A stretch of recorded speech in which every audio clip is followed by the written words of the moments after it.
Mekah tadi masuk ke rumah Rasulullah menuju ke tempat Rasulullah tidur, maka di situ terdapat salah seorang yang tidur di rumah Rasulullah memakai selimut Rasulullah, menyangkanya adalah Rasulullah yang tidur. Maka mereka langsung menancapkan pedangnya. Namun kata para sahabat, jangan langsung kau bunuh, tapi buka dulu nih selimut. Takutnya setelah nanti kita bunuh bukanlah Rasulullah yang kita bunuh. Setelah dibuka selimutnya, yang didapat ternyata Sayyidina Ali. Karena Sayyidina Ali emang sudah mendapatkan perintah nih dari Rasulullah, disuruh tidur di rumahnya dan menggunakan selimutnya. Akhirnya kaget. Kenapa Sayyidina Ali nih yang ada di rumah Rasulullah, yang tidur di rumah Rasulullah? Kenapa Sayyidina Ali? Kemana Rasulullah pergi? Kok tidak ada di rumahnya? Akhirnya orang musyrikin Mekah keluarlah dari rumahnya mencari Rasulullah.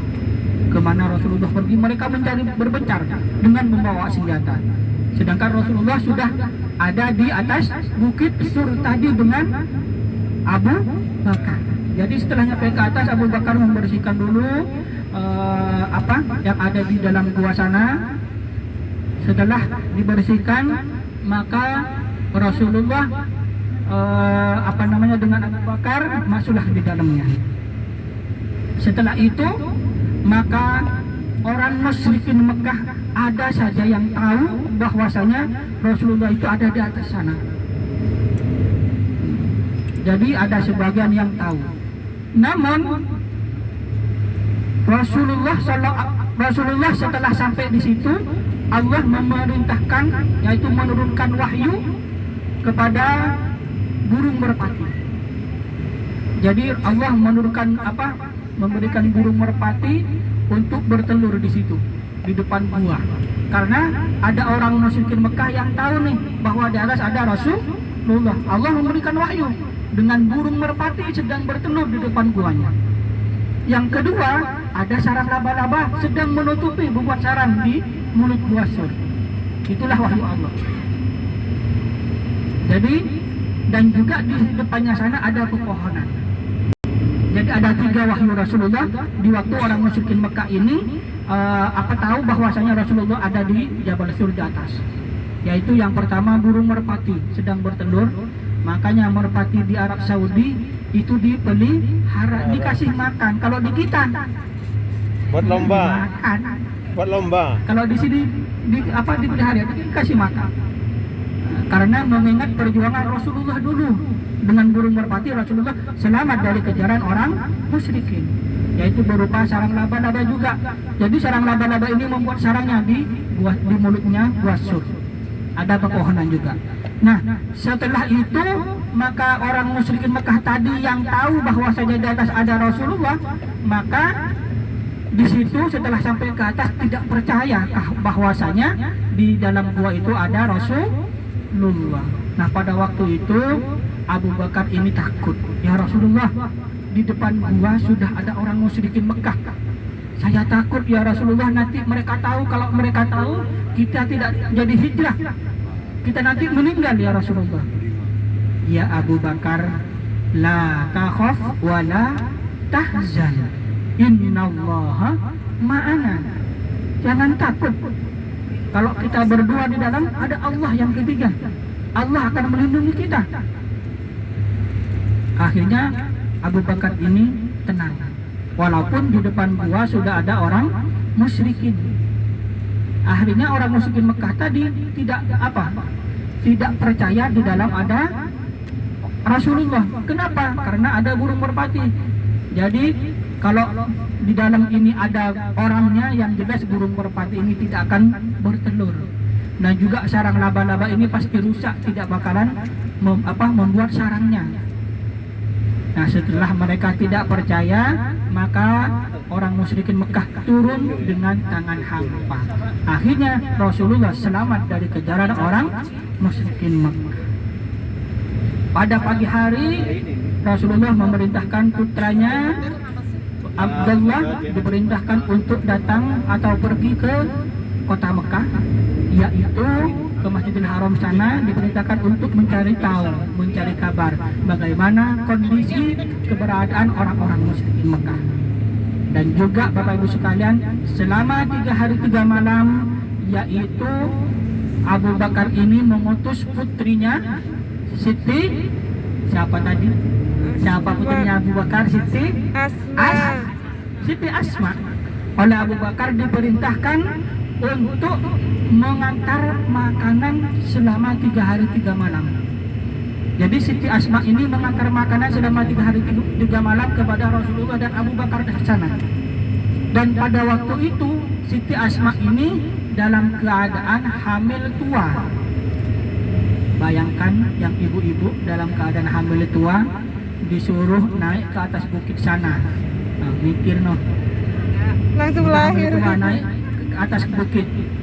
Namun Siti Asma mereka tetap semangat mengantarkan makanan selama 3 hari 3 malam. Dengan cara apa? Dengan cara mengembala kambing. Jadi mereka membawa kambing. Kenapa? Supaya bisa menghapus bekas kakinya Siti Asma ini. Jadi biar tidak ada orang tahu nih bahwasanya di atas bukit sana ada Rasulullah.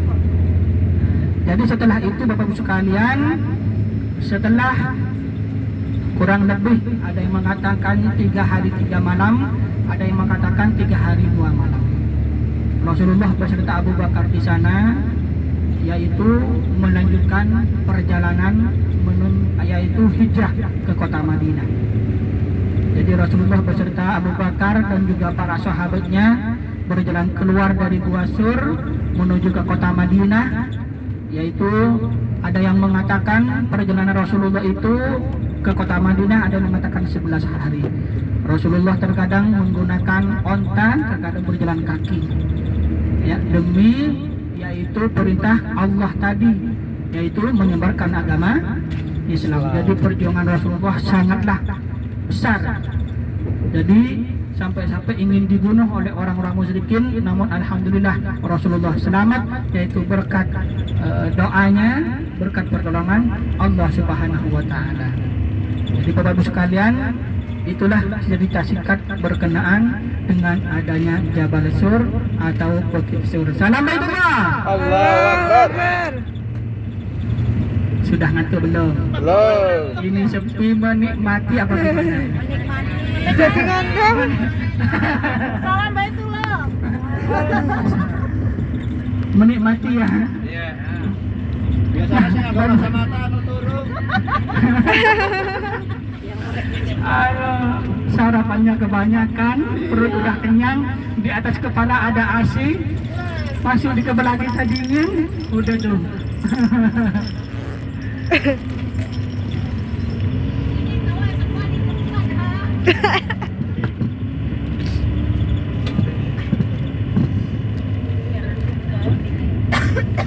Suket ya, Mbak? Mekah ya, Mbak? Untuk selanjutnya kita akan menuju ke Jabal Rahmah. Ya, di Jabal Rahmah Bapak Ibu sekalian adalah atau Padang Arafah, ya, dikenal dengan Padang Arafah. Kemarin siapa yang nanya Soekarno? Nah, nanti di Arafah. Nanti di Arafah. Jokowi uangnya aja. Jokowi baru jadi tidak ada. Uangnya aja Jokowi. Nah,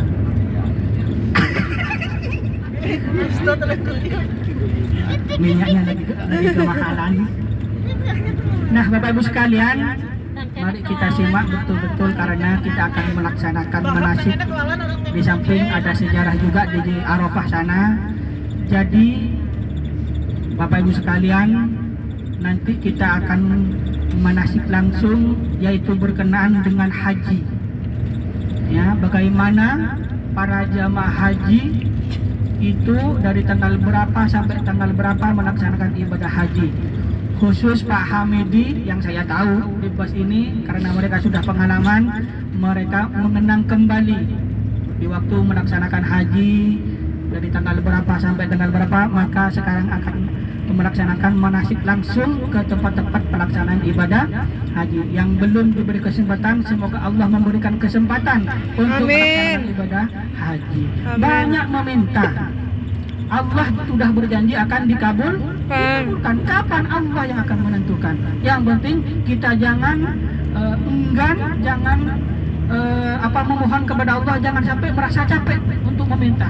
Yang namanya meminta harus sering-sering sampai kita dikasih. Nah, kalau kita minta, coba bayangkan yang kita masih anak-anak minta ke orang tua kita. Ya, kalau nggak dikasih tetap minta. Nah, jadi sama kita minta kepada Allah, minta terus sampai kita dikasih. Ya. Jadi Bapak Ibu sekalian, di samping di Arafah sana, yaitu adalah tempat yang sangat bersejarah, yang mana di situ adalah tempat bertemunya Nabi Adam dan Bunda Rahmi.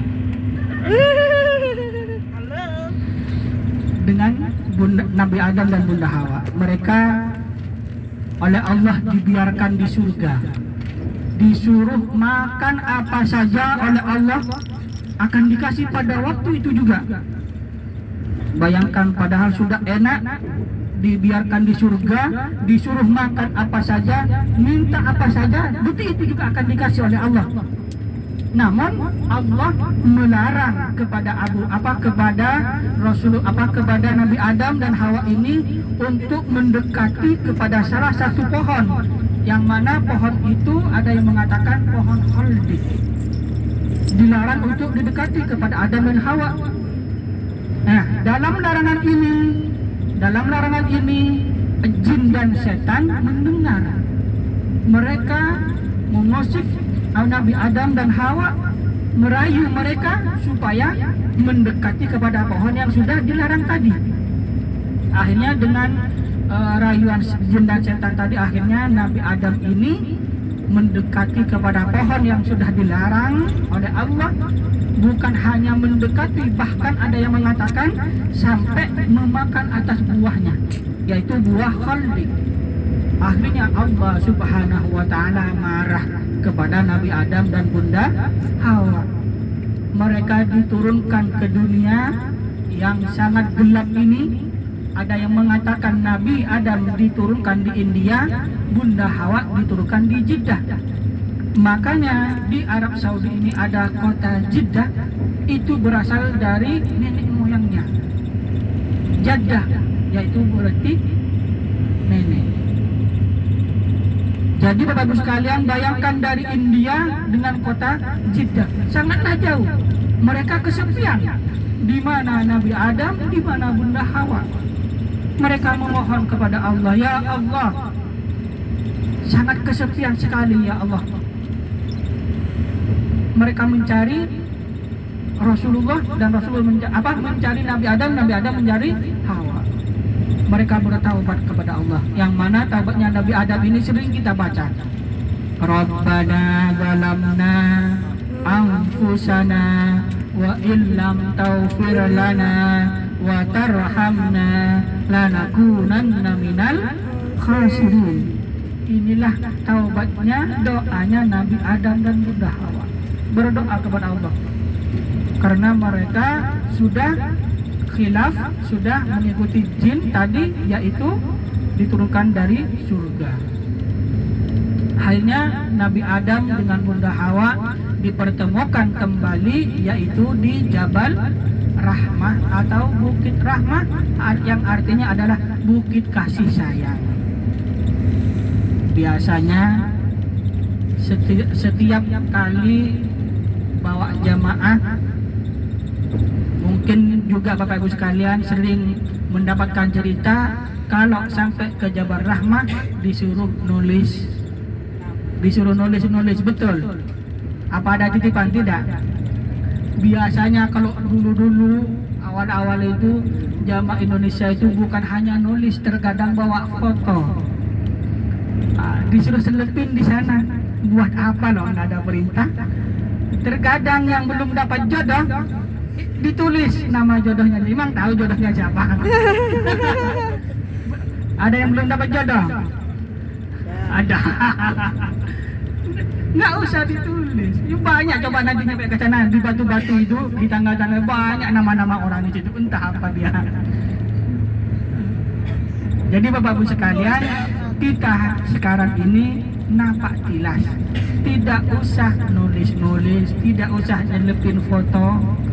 Bahkan dari begitu ramainya orang yang sering nulis-nulis di situ, sampai ada tulisan pakai bahasa Indonesia, bahasa Arab, bahasa Inggris, bahwa tidak diperbolehkan untuk nulis-nulis, bahkan sampai berdoa dan menyelepin foto. Karena emang tidak ada anjuran. Kalau ingin berdoa, yaitu di tanggal 9 pada haji. Jadi nanti Bapak sekalian kita nyampe ke sana, kita melihat oh ini Jabal Rahmah Arafah. Jadi tidak usah nulis-nulis ya. Iya. Doa ya doa saja. Doa minta jodoh nggak apa-apa. Cuman waktu yang sangat istijabah di Jabal Rahmah yaitu adalah di tanggal 9 Zulhijjah. Ya kalau berdoa doa saja di mana saja. Jadi Bapak Ibu sekalian ingat, nggak usah nyelipin foto, nggak usah nulis-nulis dan segala macam. Kita nampak tilas mengingat yaitu perjuangan Nabi Adam dan Bunda Hawa. Jadi Bapak Ibu sekalian itulah cerita singkat berkenaan dengan Jabal Rahmah atau Bukit Kasih Sayang. Sekarang kita akan manasik langsung berkenaan dengan haji. Ya. Jadi Bapak Ibu sekalian, mari kita simak betul-betul, siapa tahu Allah memanggil kepada kita semua untuk melaksanakan ibadah haji. Amin. Jadi kita tidak bingung lagi, kita sudah melaksanakan manasik langsung ke tempat-tempatnya. Ayo yang mungkin ngantuk kita bangun lagi. Salam Baitullah. Allahu Akbar. Masih semangat? Dilanjut sekarang apa dilanjut nanti? Di depan yang lanjut di belakang, lanjut di tidur dia. Tidak ya? Jadi Bapak Ibu sekalian, para jamaah haji itu memulai pelaksanaan haji mulai dari tanggal 8. Tanggal 8 itu jamaah haji berangkat ke Mina untuk bermalam di situ. Semalam setelah tanggal 9 Zulhijjah di pagi hari mereka menuju ke Arafah. Karena rukun haji yang pertama yaitu adalah berihram, yang kedua adalah wukuf di Arafah. Wajib. Jadi wukuf di Arafah ini adalah wajib. Apabila tidak wukuf di Arafah yaitu maka tidak disebut dengan haji. Nah, di Arafah ini mempunyai batasan-batasan. Ya, di Arafah ini mempunyai batasan-batasan. Seperti di depan ada pelang kuning. Di depan ada pelang kuning tertulis Bidayah Arafah. Ya, di depan ada pelang kuning tertulis Bidayah Arafah atau Arafah Starhiyah. Bahwasanya kawasan Arafah dimulai dari pelang kuning ini. Ya, di pelang kuning sebelah kanan kelihatan. Nah, jadi itu adalah tanda bahwasanya masuk dalam kawasan Arafah. Jadi pada tanggal 9 apabila tidak berada dalam kawasan Arafah maka hajinya tidak sah. Itu adalah salah satu rukun yang harus dikerjakan. Tidak boleh diganti dengan kambing atau onta. Jadi al-hajju Arafah. Haji harus wukuf di Arafah. Di sebelah kanan ada pelang-pelang kuning. Ya, ada pelang-pelang kuning itu adalah batasan antara luar Arafah dan di dalam Arafah. Semua jamaah haji pada tanggal 9 harus melaksanakan ada di dalam kawasan Arafah ini. Nah, di Arafah mulai tahun 2011 atau 2012 gitu sudah ada kereta. Di depan adalah stasiun kereta yang ada di Arafah. Itu beroperasi hanya setahun sekali pada musim haji. Jadi dari Arafah menuju ke Musdalifah, dari Musdalifah ke Mina. Itu. Jadi beroperasi hanya pada musim haji saja. Di luar musim haji itu tutup. Ya. Jadi pada tanggal 9 jamaah haji berada di kawasan Arafah ini, itu waktu wukuf di Arafah yaitu setelah sholat zuhur. Rasulullah dulu melaksanakan wukufnya setelah menjelang wukuf, yaitu sholat zuhur. Setelah menjelang sholat zuhur, Rasulullah bersiap-siap dengan para sahabatnya mengambil wudhu, ya, sholat zuhur dengan asarnya dijamak 2 rakaat. Setelah itu Rasulullah memohon kepada Allah, berdoa di situ. Jadi doa yang sangat istijabah yaitu di hari Arafah itu. Tempatnya di padang Arafah. Jadi di sebelah kanan dapat kita lihat yaitu stasiun kereta yang ada di Arafah, dan juga nanti kita akan melihatnya di kawasan Musdalifah. Di sebelah kanan ada masjid. Di sebelah kanan ada masjid, itu yang disebut dengan Masjid Masy'aril Haram. Yang mana masjid itu bukanya setahun sekali juga pada musim haji. Di luar musim haji itu tutup. Dan kawasan masjid itu tidak semuanya masuk dalam kawasan Arafah, tapi hanya separuhnya saja. Dan disitulah Rasulullah dulu melaksanakan sholat dan juga berkhutbah di Masjid Masy'aril Haram itu di sebelah kanan. Nah, karena di situ tidak buka, jadi kita tidak ke sana. Kita langsung menuju ke Jabal Rahmah. Ingat Bapak-Ibu sekalian, di Arafah mempunyai batasan-batasan. Di sebelah kanan itu dari kejauhan ada pelang-pelang kuning. Itulah batasan-batasannya, tertulis Bidayah Arafah, permulaan kawasan Arafah. Jadi sangatlah luas di Arafah ini. Dan pohon-pohon Soekarno itu hanya ada di kawasan Arafah. Dan itu sangatlah bermanfaat untuk para jemaah haji, karena pada waktu itu sangatlah panas. Betul-betul sangat panas, sehingga banyak jemaah yang berteduh di bawah pohon-pohon itu. Jadi banyak orang yang mengatakan bahwasanya pohon itu adalah pohon Soekarno. Kenapa? Ada yang mengatakan karena dulu di Indonesia pada zamannya Pak Soekarno. Allah, banyak orang yang mengartikan seperti itu.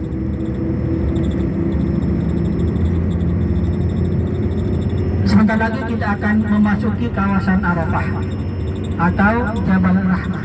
Di depan sudah mulai kelihatan bukitnya, dan nanti kita nyampe ke sana tidak usah naik ya. Mau naik? Oh, ngapain naik? Yang ada nanti nulis jodoh. Jodohnya Di udah depan, ada. sebelah kanan, sebelah kiri kita. Sebelah kanan, sebelah kiri kita ada Bidayah Arafah. Arafah Stasiun. Nah, kita sekarang ini sudah mulai masuk dalam kawasan Arafah. Di sebelah kanan, sebelah kiri banyak kamar mandi. Pak Hamidi silahkan dikenang kembali dahulu waktu haji. Ya, nih kamar mandinya hanya sederhana saja. Sebelah kanan, sebelah kiri. Inilah pohon Soekarno-nya, hanya ada di kawasan Arafah. Dipenuhi. Jadi para jemaah itu ada di sebelah kanan, sebelah kiri kita. Mereka dari zuhur sampai menjelang terbenamnya matahari di tanggal 9 itu berada di sini. Ya, sebelah kanan, sebelah kiri ada sebagian yang dibangun tenda-tenda. Setiap kloter itu berbeda. Ya, setiap kloter beda tenda. Namun biasanya Indonesia itu dapat tempat yang jauh dari kawasan Jabal Rahmah ini. Tidak apa-apa, karena Jabal Rahmah ini hanya tempat bersejarah saja, bukan termasuk harus dekat dengan ini. Yang penting wukufnya berada dalam kawasan Arafah. Itu di depan. Inilah Jabal Rahmah atau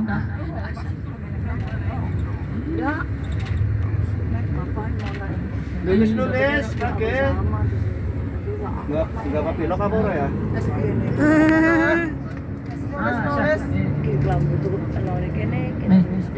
mau ke sana? Jadi Bapak Ibu sekalian, di sebelah kanan dapat kita lihat Jabal Rahmah. Ya, banyak orang yang naik sana itu. Yang apa? Yang sepuh-sepuh biar nggak usah naik ya. Kita di sini hanya napatilas, nggak usah nulis-nulis. Yang sepa-sepa saya sama saya di bawah ya. Yang sepa udah punya aja. Kita di sini punya waktu setengah jam cukup ya. Yang selama umroh bara naiknya pas haji. Ingat tenaga kita dipakai untuk umrah nanti, jangan terlalu capek. Apa ini? Ini Jabal Rahmah, tempat pertemuannya Nabi Adam dan Hawa. Ini. Ya. Alhamdulillah sudah sampai. Bapak sekalian, kita di sini punya waktu setengah jam insya Allah cukup, karena nanti masih ada beberapa tempat yang akan kita kunjungi, pun juga nanti akan ke tempat mikot di Masjid Jirana. Jadi jangan terlalu lama-lama ya.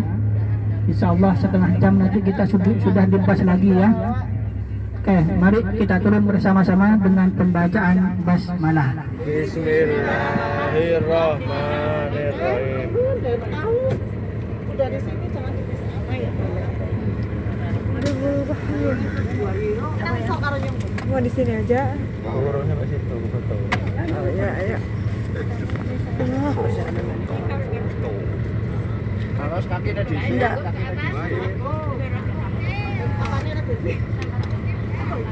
Kakinya di situ mundur.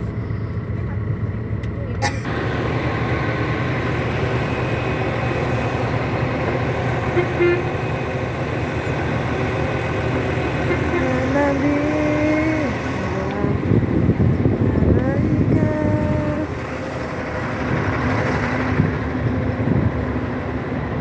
Tunggu.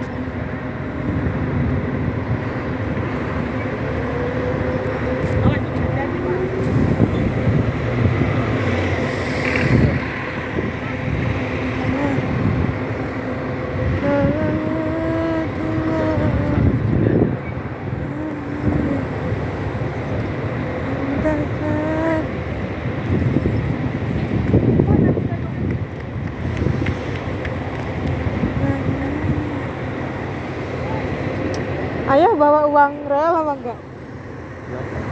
Enggak apa-apa.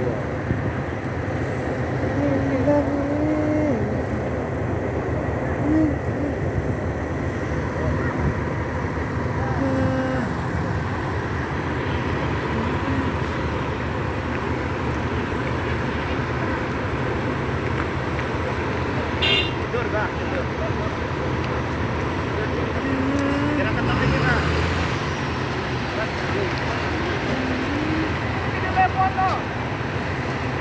Satu, dua.